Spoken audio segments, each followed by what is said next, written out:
l'heure, mais on commence d'abord par du football. Avec la Coupe de la Ligue et deux clubs déjà qualifiés pour les demi-finales, c'est Nancy et Monaco. Et ça a été un petit peu difficile pour Monaco. On va commencer par ce match-là. Les Sochaliens, regardez, en jaune, qui évoluent en Ligue 2, ont longtemps dominé Monaco, deuxième de Ligue 1, mené dès la 16e minute par cette frappe croisée que vous venez de voir d'Andrea Tsima. Et les Monégasques n'égalisent qu'à la 83e minute grâce à Moutinho avec une belle reprise de volée. Donc ça fait un partout. Et tout s'est terminé au tir au but. Et Sochaux a été maladroit, 2 tirs ratés. Et c'est Monaco qui se hisse dans le dernier carré. Voici le deuxième tir raté.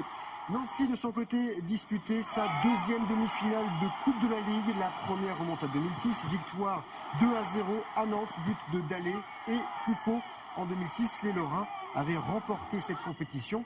Ce soir, Bordeaux, Guingamp et PSG Metz, William. Ça, c'est pour le football français, parce qu'on a aussi du football espagnol avec l'Atlético Madrid battu mais qualifié pour les quarts de finale de la Coupe du Roi. Vainqueur à l'aller, les Madrilènes ont perdu face à Las Palmas 3-2.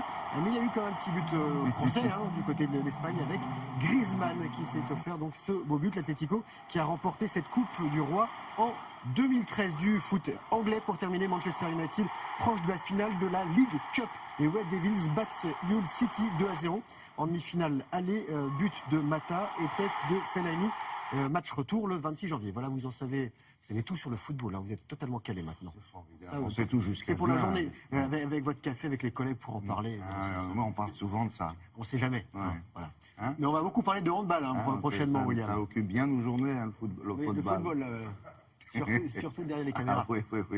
Le handball, on va beaucoup en parler. Voilà. C'est autre chose. Le championnat du monde qui débute aujourd'hui en France. Et les Français sont favoris, sont tenants du titre. Ils vont défendre leur titre. Je vous propose de regarder des belles images de ce qui s'est passé hier soir du côté de l'Arc de Triomphe avec phénoménal handball qui les passants et les automobilistes ont pu voir donc ce slogan sur l'Arc de Triomphe à Paris. Ça s'appelle du mapping. C'est plutôt joli. Après 1970 et 2001, la France organise pour la 3e fois cette compétition. 24 équipes, 432 handballeurs en tout, 8 villes qui accueilleront les matchs, 430 000 spectateurs attendus et la France double championne olympique, quintuple champion du monde, triple championne d'Europe et favorite ce soir. Premier match, ce sera face au Brésil.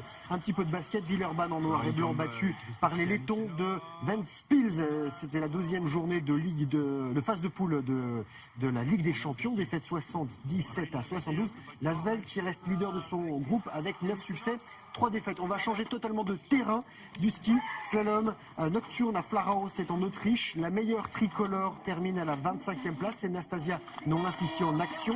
La niçoise a été la seule française à franchir la ligne d'arrivée de la 2e manche sur 5 tricolores au départ de la compétition. Et victoire de la suédoise Frida Hensdotter qui remporte sa 4e victoire dans sa carrière en Coupe du Monde. Elle avait remporté le petit globe de cristal de la spécialité la saison dernière et elle rentre chez elle, William, avec un petit chèque de 274 000 €. C'est la plus grosse dotation sur le circuit féminin.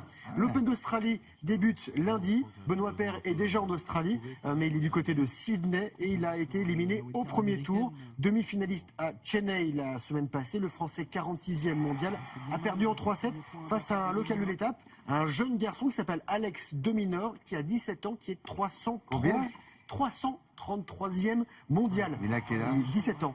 6-3, 6-3, 7-6. 6. Pas mal, ça. Oui, pas mal. Belle performance. Bon. Un petit peu de Dakar comme oui, Frédéric tout à l'heure. Voilà. Pour vous dire que la 9e étape aujourd'hui est annulée pour des raisons météorologiques. Et regardez, hier c'est Sébastien Loeb qui a fait coup double. Et il remporte la 8e étape entre Uyuni en Bolivie et Salta en Argentine. Et il reprend les commandes du classement général auto devant son compatriote et coéquipier Peter Hansel. Et je rappelle qu'il est nonuple champion du monde des rallyes. Et en moto, c'est l'Espagnol Barreda Bort qui remporte sa 2e étape. Et c'est Sunderland, le leader, qui est anglais. Il a de bonnes chances de remporter le Dakar. Oui, bonne chance de remporter le Dakar. L'an dernier, il avait des petits soucis. Il était longtemps en tête et il avait été stoppé pour des raisons mécaniques. Et voilà. Donc là, il a des chances, oui.